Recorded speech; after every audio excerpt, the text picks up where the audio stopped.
Hello everyone, आज मैं class 10th chapter 11 electricity से heating effect of electric current topic explain करूंगी। तो चलिए स्टार्ट करते हैं। When electric current is pass through a high resistance wire like nichrome wire, the resistance wire become very hot and produces heat. This is called heating effect of electric current. अगर हम एक high resistance wire जैसे कि नीक्रोम wire है उसमें से electric current को पास करेंगे तो वायर बहुत गर्म हो जाएगी और उसमें हीट प्रोड्यूस होगी। इसी को बोलते हैं heating effect of electric current. अब हम देखते हैं कि उसमें हीट क्यों प्रोड्यूस होगी।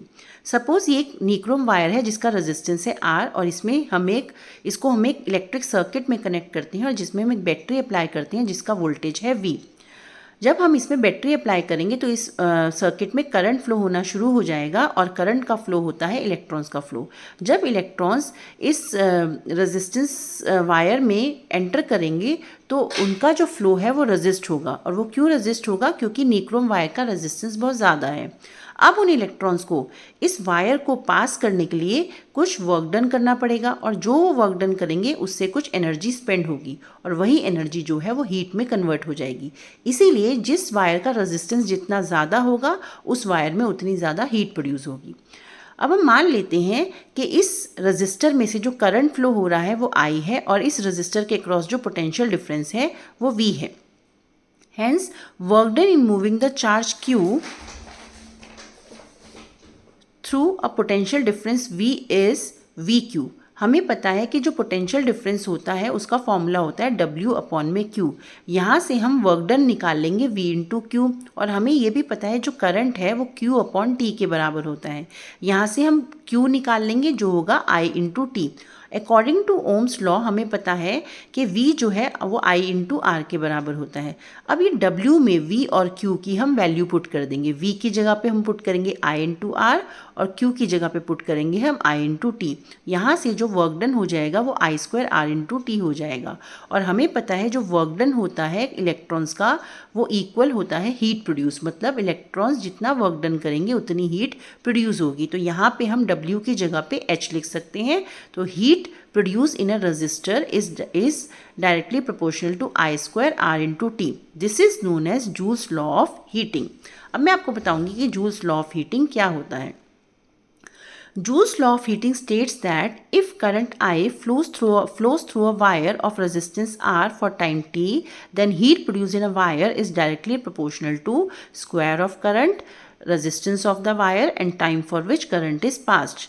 अगर हम किसी रजिस्टर में से करंट को पास करें तो उस रजिस्टर में जो हीट प्रोड्यूस होगी वो डायरेक्टली प्रोपोर्शनल होगी स्क्वायर ऑफ करंट और डायरेक्टली प्रोपोर्शनल होगी रेजिस्टेंस ऑफ द वायर और डायरेक्टली प्रोपोर्शनल होगी time for which current is passed. इसी को बोलते हैं joules law of heating.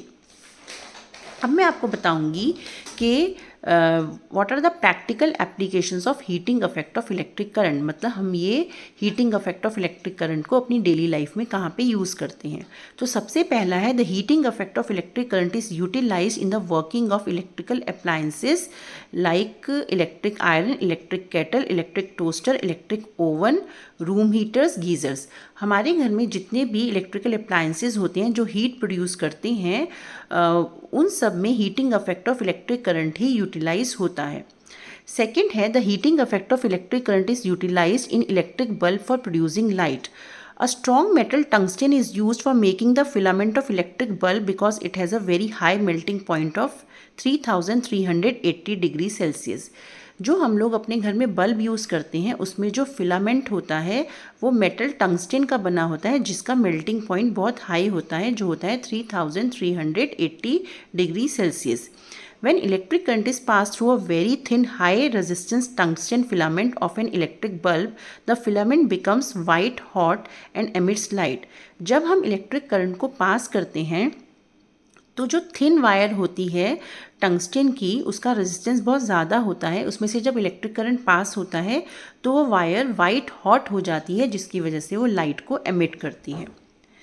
The electric bulb is filled with unreactive gases like argon or nitrogen to prolong the life of filament. If air is present in an electric bulb, then the extremely hot tungsten filament would burn up quickly in the oxygen of air. जितने भी electric bulb होते हैं उसके अंदर दो non reactive gases fill की जाती हैं जो है आर्गन या फिर नाइट्रोजन। और ये दोनों इसलिए फिल की जाती हैं ताकि जो फिलामेंट है टंगस्टन उसकी लाइफ जो है वो प्रोलॉन्ग रह सके, क्योंकि अगर उसके अंदर एयर फिल की जाएगी तो एयर में ऑक्सीजन होता है, तो जो टंगस्टन है वो उस ऑक्सीजन के साथ रिएक्ट करके बर्न हो जाएगा। तो टंगस्टन की लाइफ को इंक्रीज़ करने के लिए इलेक्ट्रिक बल्ब्स के अंदर आर्गन और नाइट्रोजन गैसेस को फिल किया जाता है, क्योंकि वो दोनों नॉन रिएक्टिव गैसेस होती हैं।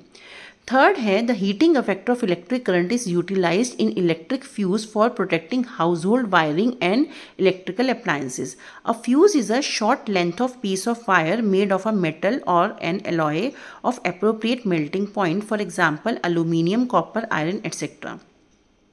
The fuse is placed in series with the devices. If a current larger than the specified value flows through the circuit, the temperature of the fuse increases. This melts the fuse wire and breaks the circuit. जो हमारे घरों में fuse use किया जाता है वो भी heating effect of electric current के बेस पे ही वर्क करता है। जो फ्यूज़ है उसको इलेक्ट्रिकल अप्लायंसेस के साथ सीरीज़ में कनेक्ट किया जाता है, और अगर करंट स्पेसिफाइड वैल्यू से ज़्यादा फ्लो होगा तो जो फ्यूज़ है वो मेल्ट हो जाएगा, क्योंकि उसका टेम्परेचर इंक्रीज़ हो जाता है तो फ्यूज़ मेल्ट हो जाएगा और जो सर्किट है वो ब्रेक हो जाएगा, जिसकी वजह से हमारे घर के जो इलेक्ट्रिकल अप्लायंसेस हैं वो ख़राब नहीं होंगे। तो these are the practical applications of heating effect of electric current. I hope आपको मेरी ये एक्सप्लेनेशन समझ आई होगी। अगर आपको मेरी एक्सप्लेनेशन अच्छी लगी हो तो प्लीज़ मेरे चैनल को सब्सक्राइब कीजिए ताकि आपको आगे की अपडेट्स मिलती रहें। Thank you very much.